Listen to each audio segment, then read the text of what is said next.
you done now? Plus 1 is 2. Plus 1 is...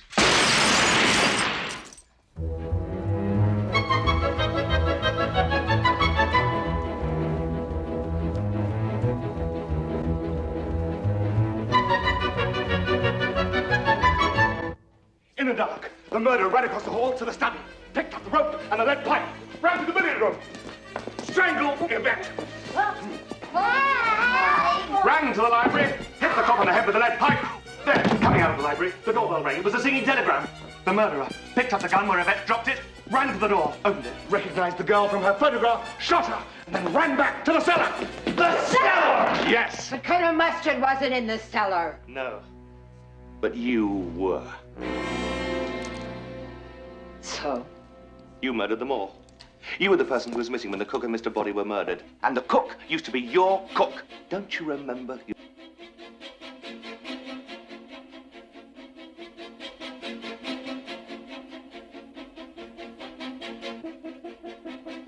Hello, everybody, and welcome to Clue the Movie Podcast, where we break down the 1985 cult classic movie, Clue, 1 minute at a time. My name is Brad Gilmore. I'm joined by Jeff Smith. Jeff, how are we? I'm doing great. How are you? What's going on in your neck of the woods right now? Oh, like this very moment while we speak. Literally, as we're doing this, Houston, Texas, and the surrounding areas are under a hurricane advisory. Hurricane Beryl. Beryl. B-E-R-Y-L. Oh, I thought it was like roll out the... Beryl. Yeah. Or like Donkey Kong. Yeah, it's Beryl, which I don't really know that name. Now, my father's name is Burrell, which is kind of close. That's probably the closest he's going to come to having a hurricane named after him, too. So that's pretty cool. I would That's say nice. so. I would say so. So I don't know. Do you know how they name these things? I don't know how they pick the names. I know it goes in alphabetical order. So the next one will have to start with C. But yeah, they don't do like Hurricane Chad. Or maybe, no, they do. Yeah, never mind. I think there is a Chad. I think there was. Now that when I said it out loud, I thought, what's a silly name that starts with C? And the one I pick is one that I'm pretty sure has been picked. So I don't know. I wonder if they name it after people they know. That's what I would do. But would you name it after someone you like? Or would you name it after someone you did not like? And because it's this horrible tragedy, potentially. Let me ask you this. Which Clue character name would make the best hurricane name? You are doing an excellent job in tying us back early. Excellent. What is the best hurricane name from a Clue character? Hurricane Wadsworth sounds pretty good. That is good. I like Hurricane Wadsworth, but I also like Hurricane the Motorist. But would that be a T or an M? I don't know. I don't know if that would be. Hurricane the Motorist is good. Plum? Hurricane Plum's not bad. Hurricane Peacock? Hurricane Peacock is pretty good and appropriate for this minute, since it's all about her doing terrible deeds. Hurricane Yvette? I could probably actually see that one being a real one. Hurricane Body with 2 Ds. It's foreboding. Or Hurricane Scarlet sounds nice.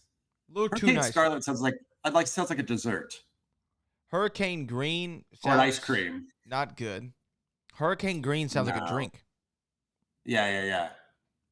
So is Hurricane White. Oh, I had too many of those Hurricane Greens last night. It's funny because in New Orleans, like that's like the popular drink, right? Or hurricane. Hurricane, yeah. I don't know. I wouldn't do that if I were them.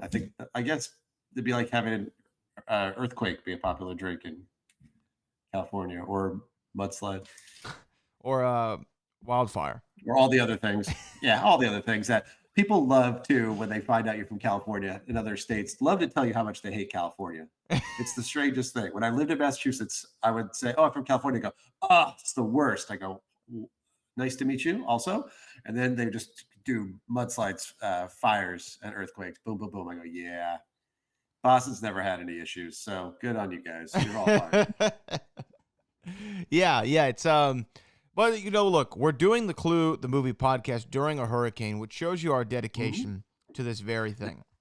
Now, at any given moment, if the lights switch off, Jeff, that actually means Yeah.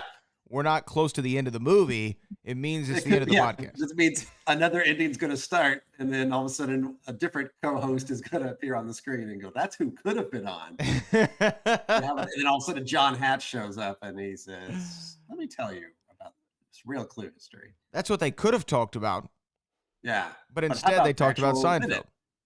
Yeah, true. Now in this minute, oh, go ahead, yeah. go ahead.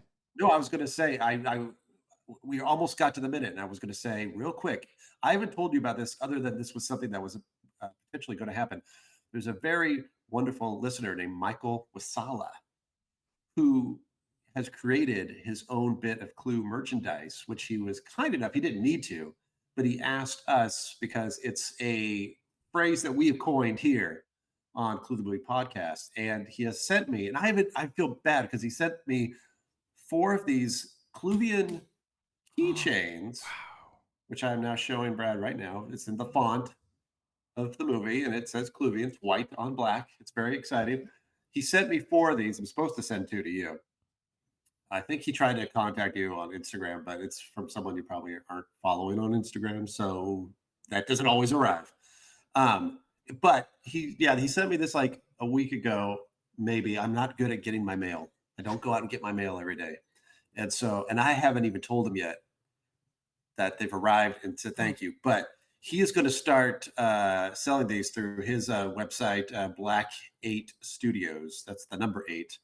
And they're very cool looking. So if you find yourself a Cluvian and you also want to hold on to your keys and not have someone steal them from your pocket, then I would get a Cluvian keychain. Well, and people, I owe you 2. I will send you 2 of these. Thank you. I have 4.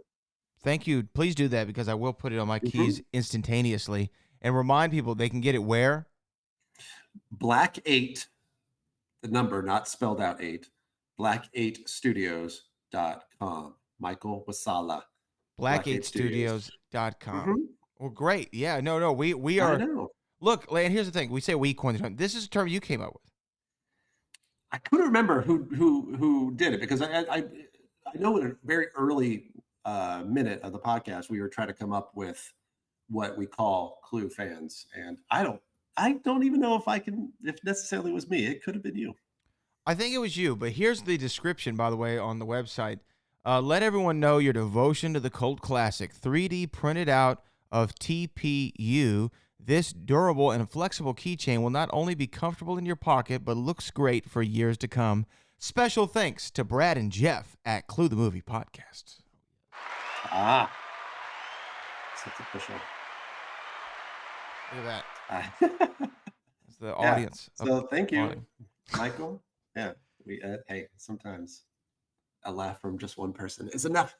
Now, this minute, I have so many problems with this ending. The more we've talked about it in the last couple of minutes, and now watching it, this ending is kind of not realistic. Okay, give it to me. Why not?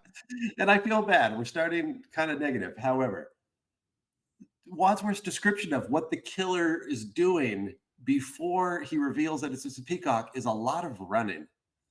And yes, a lot of the characters in this movie run. I think the character we see run the least or the least effectively is Mrs. Peacock. If you think about when after maybe she was poisoned and she was trying to stay back on purpose, I guess, in this ending to kill, but she doesn't move very quick. And at the end there, when Wadsworth is describing all the things that she had to do, she's the only one that does it all. If that doesn't kill anybody, it's all Peacock.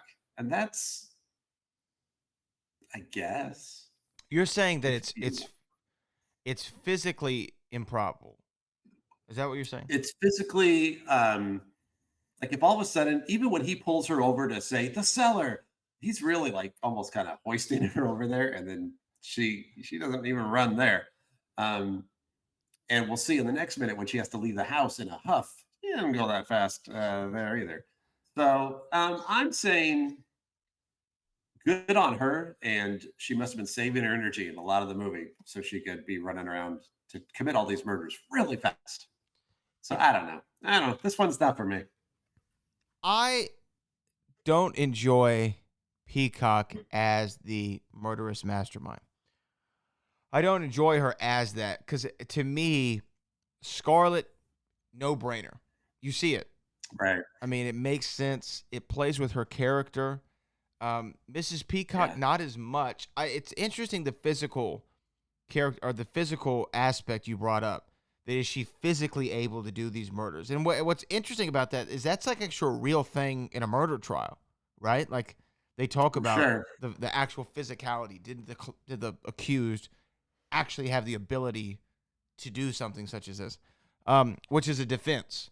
And I think it's a great defense for Peacock. You know, maybe Jonathan Lynn with his law background was saying like, oh, this could be how she gets out of it. She's unassuming. Any of the other game piece characters are going to say, oh, she was very frightened the whole night. She was very aloof. She was wearing heels.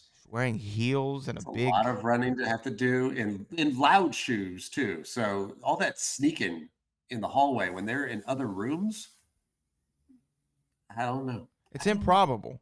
And then the hat, right? Isn't the hat an identifier? It's in the way a lot. Yeah. Yeah. You know that if she was in the room killing these people, feathers would have gone everywhere. I mean, honestly, she definitely would have. What is it called when birds like lose their feathers? They defeather? I don't know. That's it. That's the exact term. No, there's like the molting. Thank you, Aladdin. Yes. Iago Gilbert Godfrey. I'm molting. She would have molted very often in this movie. There would have been a lot of Mrs. Peacock molting in murder scenes, especially because Yvette would have been able to fight her off. Mr. Body would be able to fight her off. The cook didn't know she was coming, so I guess Singing Telegram Girl didn't know. Everybody else, their back was turned, but I don't know. Can you imagine, like, even in the shot where Yvette comes out and goes, "It's you," with the rope, that hat would have gotten in the shot. It's a big hat. It's a really big hat, man. I mean, it's a big really hat. big hat. It's a big hat. That's too big to murder. You can't murder someone in a big. You can't do the hat like that. It's too big. The hat's too big. Take the hat off. She never take the hat off. She's not taking the hat off. But you are right about her. This ending in general. You're right. It's so physical. It's so much running. It's Peacock. I'm not a fan so far. Now, before we even got to the Peacock part, though, two things. Yes. One is the ending of the first ending. We see the chandelier fall because Wadsworth shoots the gun, realizes, oh, crap, there is one more bullet in it. Another bullet, yeah. Scarlet corrects his math. Chandelier falls, right? And startles. Another chandelier. I didn't even know there were two chandeliers. There's two chandeliers. Or is that more of a light fixture? Yeah, I guess so. It falls, and Colonel Mustard is startled by it. Now, here's something that might be the most useless, dull observation in the history of this podcast, but it does stand out to me as a gentleman who wears ties quite frequently. There's like a nice sweet spot that you want the tie to hang, right? Like literally the tip of the tie about a centimeter above the belt. You know what I mean? Yes, I know. I get it, and it's difficult. You're a taller gentleman, so it's difficult. If you're not, like, I don't wear ties as often, but I wear them infrequently enough that I have trouble. I see what you're saying now. If we're going there, yeah. So he's like the opposite of the Donald Trump tie right now, where it hangs, to his knee. He has got it. It's to the top of his belly is what Mustard's got going on right now. Mustard. And what I was going to ask, do you think that, okay, few questions. Do you think one, because it is clearly tied, his collar looks to be unbuttoned because it's kind of feathered out. The tie is a very thick tie, tied rather shortly. I would say small knot. Small knot. It doesn't look like a double Windsor. It's at least 1.5 to 2 inches above his belly button. So here's my question. He's rocking the suspenders. There's no belt here, so he didn't have that as a frame of reference, but you still have, the clasp of the pants. Do you think this is a 1, style choice by Mustard, 2, style of the day, or 3, something to indicate us something about his character? I say all 3, because This reminds me, if you look at old episodes of I Love Lucy, Fred Mertz kind of rocks this look every once in a while. Now, usually he rocks this look, but his pants are also up so high above his belly that his short tie gets tucked in. And so I think this is I Love Lucy is in the 50s. This is the 50s. That may be, and I'm basing my entire knowledge of tie wearing in that decade on I Love Lucy and Fred Mertz, because Ricky did much better. He was fine, but he was supposed to. Well, I mean, he's Ricky Ricardo. Yeah, he works at a nightclub all night. He's the best. See, it's hard to tell. We're looking at now a picture of William Frawley as Fred Mertz. His tie looks like it's going to be short, but look how high his pants are. Pants are high, man. Yeah, if Mustard had pants that high, you can tell I love the show. You're just showing stills of Fred, and I'm laughing. If Mustard was wearing his pants that high, you'd probably just notice his pants were high. But do you also think maybe it is a thing about Mustard that maybe he was thinking, I messed up the tie, but I'm not planning on taking my coat off tonight. It's going to be a quick evening. It's raining. What could possibly mean that I'll take and reveal how short this tie is? Because sometimes I've done the tie and I'm not happy with the length, but I know I'm going to be wearing the jacket for the whole night. I'm like, I understand that. I've been there as well. Yeah. Now, I will say, after looking at several still photographs, Fred Mertz is a serial tie shorter. You know what I mean? Yeah. That's a choice now because he wears a tie all the time. Yeah, there's a couple pictures there where he's not, but for the most part, he is a landlord that doesn't have to leave the building that he works in New York, and he still chooses to dress coat and tie very often. Yes, but I think that that's, again, more of the day. I don't think that a gentleman wore clothes of leisure during business hours. You know? No, that's true. He was technically on the job, so he would dress up. He would. That stuck out to me when I saw Colonel Mustard. I was like, I don't know. I don't know what that is. Now, here's the other question. The title cards that come up of, that's how it could have happened. Well, how about this? What do we know about these title cards? Because in the theater, you didn't see these. Nope. So these just came for home video, or just for home video? And I was going to ask you this, because I don't remember what my reaction was. Well, I guess I kind of do now I think about it, because I know that I never saw Clue in the theater, but I knew that there was 3 endings, and I knew it said on the back of the VHS when I finally was able to rent it that you're going to get all 3. But I'm trying to remember what it was like as a first-time viewer. And I'd be interested, Brad, if you remember this in your youth seeing the movie, and then anybody else that wants to comment on this somewhere. Did you know ahead of time there was going to be another ending, or did you think the movie just ended and now this bizarre title comes out and goes, that might have been it, but let's do this. And then all of a sudden it rewinds for a second and starts over, and all of a sudden nothing has happened. Miss Scarlet is not guilty. She's pointing what's happening. And now Mrs. Peacock has the gun. Is that do you remember what you thought when you're we're starting over and now this is the ending? Or did you already know there was more than one ending when you saw it? So interesting that you ask, because when I rented it, I think I've said it on this show, it was a Hollywood Video I went to, and I rented this movie based on the title and the fact that Christopher Lloyd was in it.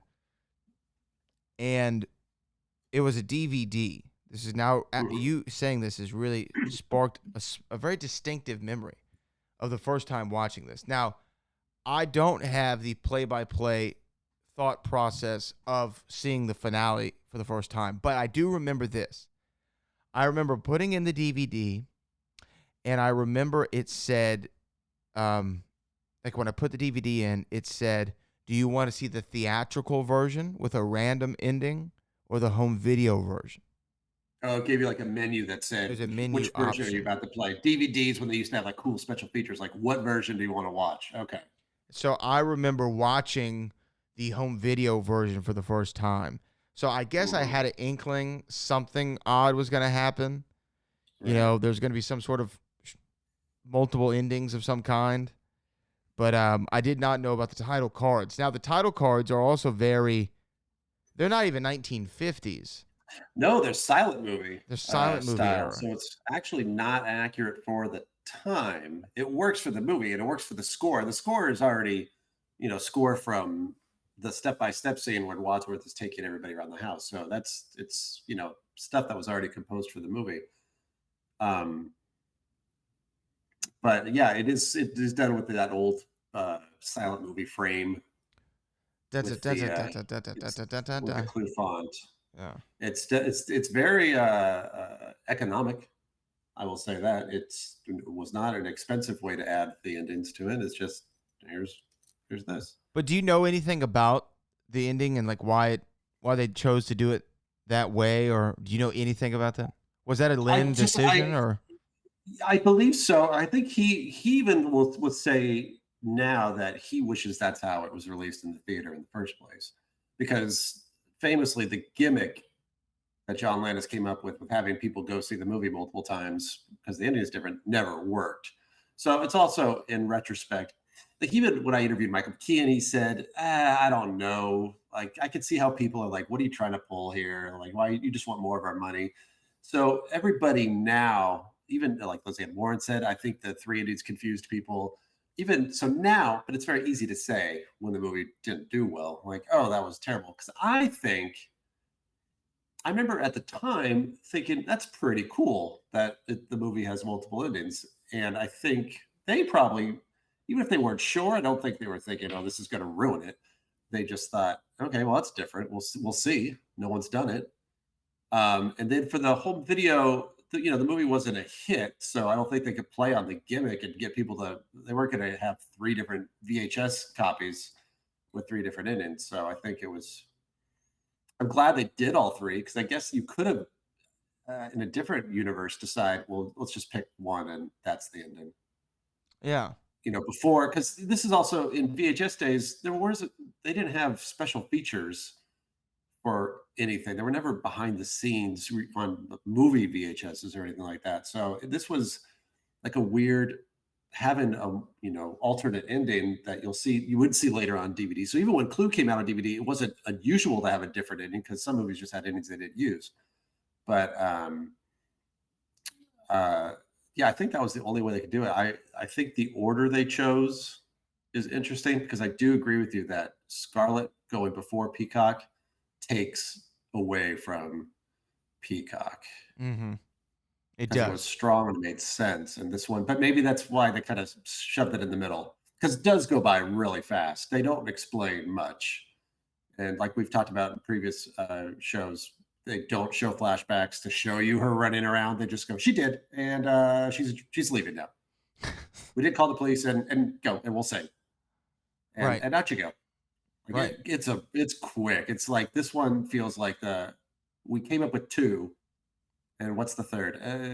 Who do you not suspect? Peacock. All right, doesn't make that much sense, but we'll just talk really fast. What do you think though in the grand scheme of alternate endings in general? What do you think of them in general in movies? Because a lot of times, like you said, when these DVDs started to come out, they started to have these abilities to release alternate endings. And I don't know how I feel about that. I definitely think it depends on what it is. There are some director's cuts where even going beyond the alternate ending, it's, scenes that were removed for whatever reason. And there are some movies where I've preferred the director's cut. And there's some movies where I've seen the director's cut went, oh, no, you were fine. You didn't need to put all that back in. And I think with endings, it just depends. I mean, famously, one of the movies I could think of that has the weirdest ending that was luckily changed, and we don't really have any footage of it. What they originally did was National Lampoon's Vacation, where originally they go to Wally World, the family, the Griswolds. It's closed, and they never get into Wally World. Mm. They go to Roy Wally's house, and they kidnap him, and they make him dance, and they do stuff like that. Basically, it's the ending of Christmas Vacation. And the audience saw it and went, oh no, that's we want them to go to Wally World. So in that way, it's kind of like an alternate ending. It's the better ending that the audience chose. Sometimes the audience is right. Yeah, no, I agree with that. Sometimes the audience is right. I just always find it strange that they're like, if I write a screenplay I would think that you're writing with the end in mind the entire time. You're dropping little things to build up to Right. the main event. And, hey, when we get to this ending, it's all going to All tie that together. makes sense. Yeah. Like it can only end this way.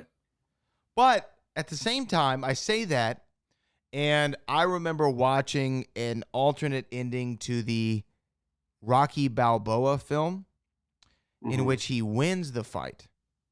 And the story works just as good. Right.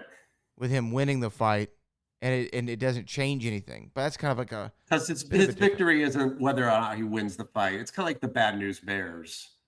They could have won the game. They could have lost the game. But it's the same movie. It's better that they lose the game. But yeah, it is weird because I do agree with you. When you're writing, especially a mystery, a lot of mysteries are written backwards. Right. So it all makes sense. Or you write it and you get to your ending and go, okay, now I need to go back earlier and plant some clues or some seeds and make it all make sense. So yeah, it's the whole idea of why it's a satisfied ending. And maybe that's why endings do get changed, because they didn't do that. And it doesn't make as much sense because sometimes sometimes maybe the thought is that you planned for the ending to be this way, but the movie kind of went in a different direction, or a different character became more important, or something else happened. And now you need to change it, or we like this character more, or what's the movie, the shark movie with Samuel Jackson, Deep Blue Sea, I think. Deep Blue Sea. Okay, so there's a character in there, this female character. I've only seen the movie once, but famously, she's supposed to be like the ingenue. She's the heroic character, and audiences hated her, and they wanted her to die. So they ended up reshooting scenes, and she died. So the movie they made it a character that people wanted to watch get eaten by a shark. They just didn't know that at the time. Things happen. Movies are funny. Movies are funny. Yeah, things can happen. This one's a funny movie. I haven't seen Deep Blue Sea maybe since it came out. The only scene that anybody ever remembers is Samuel Jackson getting eaten. Sure. Spoiler if you haven't seen it, but it'll surprise you even if you know that. Good point. It is Deep Blue Sea, right? It's Deep Blue Sea. Yeah. Okay. It's Deep Blue Rennie Sea. Harlan, I think. Excuse me? Rennie Harlan, the director, I believe. Yes. Die Hard 2.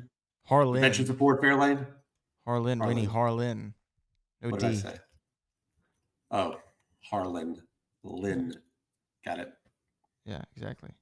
Well, I don't know. Is there anything else from this minute we should get to before we wrap this one up? I feel bad because I feel like we talked negatively to the movie we love and talk about every week, but I don't think negatively. I think just this is bad. our favorite ending. It's not our favorite ending. Like when we rank Back to the Future, one of them comes last, right? That's true.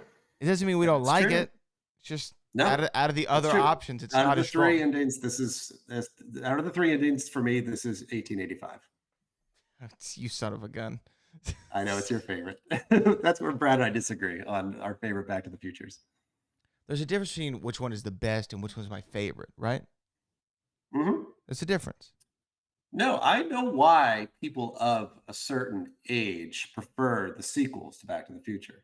Oh, interesting. It makes sense. Interesting. Why is that? Sense. Well, Back to the Future 2, I think people, when they saw it when they were kids, liked it more because it's more colorful and it's more cartoony in a way, and it's got fun.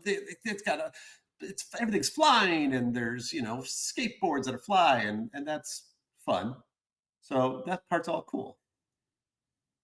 It's good. It's a good point. And it's cool. It's cool. Well, look, make sure you go over to black8studios.com and get your Cluevian keychain. Support a listener of this podcast, Michael, and get a clue and show your love for the podcast. I mean, that's that's showing love for the podcast as well. Your clue love, your podcast love. We have merch. We have merch, and we didn't have to do anything to create it. Nothing. Michael did it. The Cluevian He's gonna keychain. get all the cash that you guys start pouring in for the Cluevian swag. He's gonna become a millionaire. Mm-hmm. Should have thought about that. That's right. That's how it could have happened. But next week we'll find out what really happened. How about this?